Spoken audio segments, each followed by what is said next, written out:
I sat in the cafe, mindlessly scrolling through my phone, the noise of conversations and clinking coffee cups blending into the background. The screen was filled with the usual emails, news updates, a few unanswered messages from my husband about another late night at the office. Nothing exciting. Nothing new. Just the same routine day after day. I exhaled, tapping my nails against the table, stirring my half-empty latte as if waiting for something, anything, to break the monotony. Then I felt it. That unmistakable sensation of being watched. Lifting my eyes, I caught the gaze of a man sitting a few tables away. He wasn't staring, not exactly, more like observing. His lips curled into a slow, knowing smile. A reaction, I realized, to the way I'd been absently biting my lip.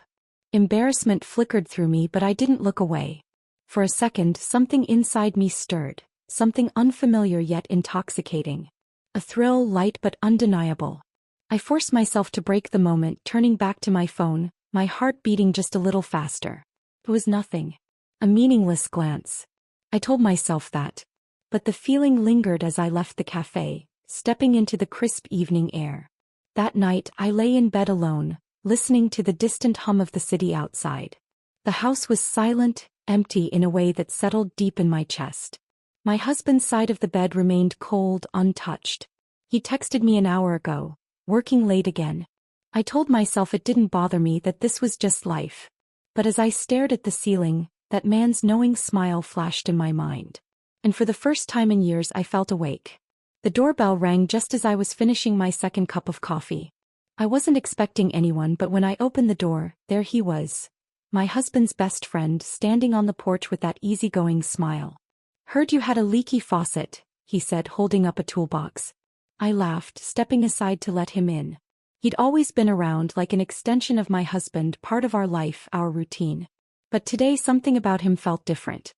His presence filled the space in a way I hadn't noticed before.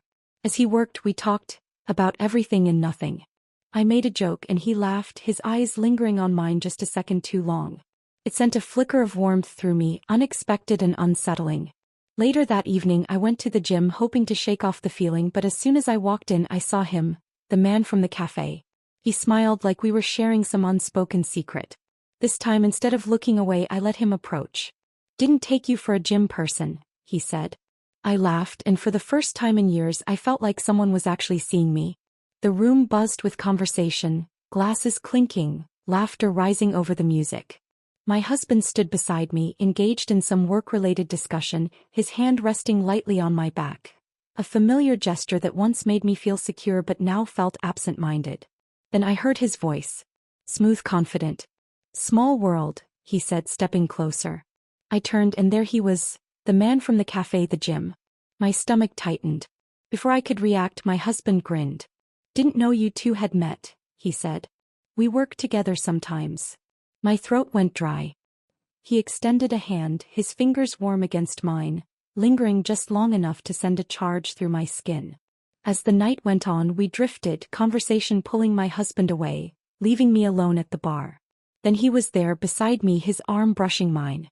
The air felt thick, charged, impossible to ignore. He didn't speak. He didn't have to. When he leaned in, I didn't move away. Our lips met, soft, slow, deliberate. My pulse pounded. When we pulled apart, my breath was unsteady. I had crossed a line and there was no turning back. The morning after the corporate event, I told myself it was a mistake. A lapse in judgment. A moment of weakness. I ignored his messages, avoided places where I might see him, convinced that if I acted like nothing happened it would fade. But it didn't. It lingered in the back of my mind, in the way my lips still felt his, in the way my pulse raced at the memory. That evening my husband suggested dinner at our favorite restaurant. Something we hadn't done in months. I agreed, hoping it would shake this off, remind me of what truly mattered. But as we sat across from each other, the conversation felt forced. He scrolled through emails between bites while I pushed my food around my plate, pretending everything was fine. When we got home, his best friend stopped by. He leaned against the counter, studying me too carefully, his voice laced with something between curiosity and concern. "You good? You seem different." I forced a smile, but my hands were cold. He didn't know what was wrong, but I could tell he sensed it. And the worst part? I wasn't sure if I wanted to stop. I refused to let one mistake unravel everything. My marriage wasn't perfect, but it was real, solid. Something worth fighting for. That night, I decided to fix it, to drown out the lingering thoughts, to remind myself of the man I'd built a life with. I put on his favorite dress, cooked dinner, dimmed the lights, created an atmosphere that used to come naturally. He noticed. His eyes lingered longer, his touch felt less absent. Over dinner, he smiled more, reached for my hand, his fingers tracing slow, familiar circles on my skin. It felt warm, comfortable. After we finished, he pulled me into his arms, his hands firm around my waist. "I missed this," he murmured, his breath against my neck. I tilted my head up, meeting his lips, letting the kiss deepen, telling myself this was right. His hands tightened around me, his warmth pressing into mine. But then, without warning, my mind betrayed me. A different touch. A different heat. A different man. I squeezed my eyes shut, forcing the thought away, but the damage was done. Even in my husband's arms, I wasn't fully there. I told myself the kiss with my husband would fix everything, that I just needed to try harder to push past this. But then I saw him again. It wasn't planned. I walked into a cafe and there he was, waiting as if he knew I'd show up. His smile was easy, confident, like he could see right through me. "Twice in 1 week," he said, his voice laced with something dangerously inviting. I should have walked away, but I didn't. A few messages turned into more. It felt harmless at first, but I knew better. I was playing with fire and I liked the heat. Meanwhile, my husband's best friend kept showing up, his eyes lingering too long, his words careful, weighted. "You okay?" he asked one evening, his tone different now, more direct. I brushed it off, but my pulse raced. Then at a family dinner, my husband raised his glass, smiling. "To my wife. The one person I trust more than anyone." Laughter filled the room, but I barely heard it. My hands tightened around my fork, my stomach twisted. He had no idea. And I was slowly sinking into something I couldn't control. The moment my husband left for his business trip, I told myself I wouldn't do anything reckless. But when my phone buzzed with a message, my resolve crumbled. "Meet me," it read, no explanation needed. I hesitated for all of 5 seconds before replying. We met by the waterfront, the evening air cool against my skin. We walked, talked about nothing and everything, our steps slow, deliberate. His voice was smooth, his presence intoxicating. Every glance, every unspoken word carried weight. The city lights reflected on the water, the world around us blurred, and for the first time in weeks I felt free. Then I saw him. Standing across the street. Watching. My husband's best friend. My stomach dropped. He didn't react, didn't make a scene. He just turned and walked away. Later that night my phone rang. I didn't want to answer, but I did. His voice was calm, too calm.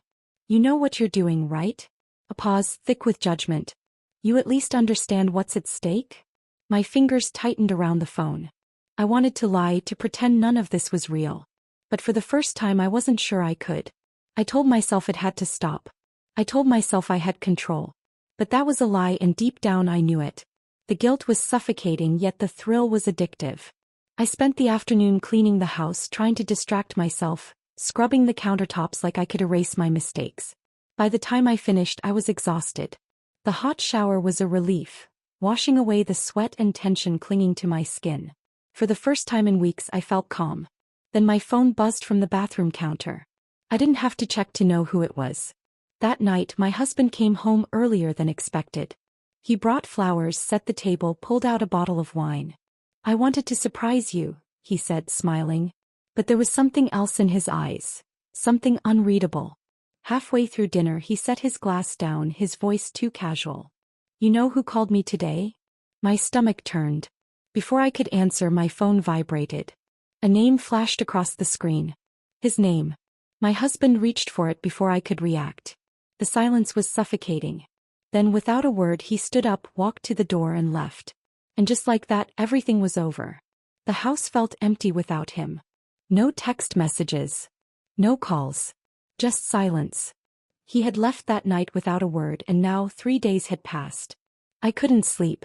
Couldn't eat. Every creak in the floorboards made me think he was coming back. But he didn't. I checked my phone constantly, my heart racing at every notification. But it was never him. And then I realized, it wasn't him, but it wasn't him either. My lover had vanished. No messages. No calls. just gone like he had never been there at all. The thrill, the rush, the secrecy, it had all evaporated, leaving behind nothing but the wreckage of my choices. I sat at the kitchen table staring at the untouched dinner from the night before, the wine glasses still sitting where we left them. Then the doorbell rang. My husband's best friend stood there, his expression unreadable. He stepped inside, exhaling sharply. "He knows everything," he said, his voice low. My hands trembled as I clutched the counter. "What did he say?" He shook his head. "Nothing." My breath caught. Silence was worse than anger. It meant he was deciding. And I had no idea what came next. I heard the front door open and knew it was over before I even saw him. He didn't slam it. He didn't yell. He just walked in, expression unreadable, and headed straight for the bedroom. When I followed, my chest tightened at the sight of the open suitcase on the bed. His clothes, folded with the same care as always, disappearing into the empty space inside. My throat burned. "Please," I started, my voice barely above a whisper. He didn't respond. Didn't look at me. Just kept packing, methodical, detached, like I wasn't even there. I stepped closer, reaching for him, but he pulled away. "It wasn't," the words caught in my throat. "It was." There was no excuse, no way to rewrite what had happened. He zipped the suitcase, exhaled through his nose, and finally looked at me. But not at me. Through me. Like I was already gone.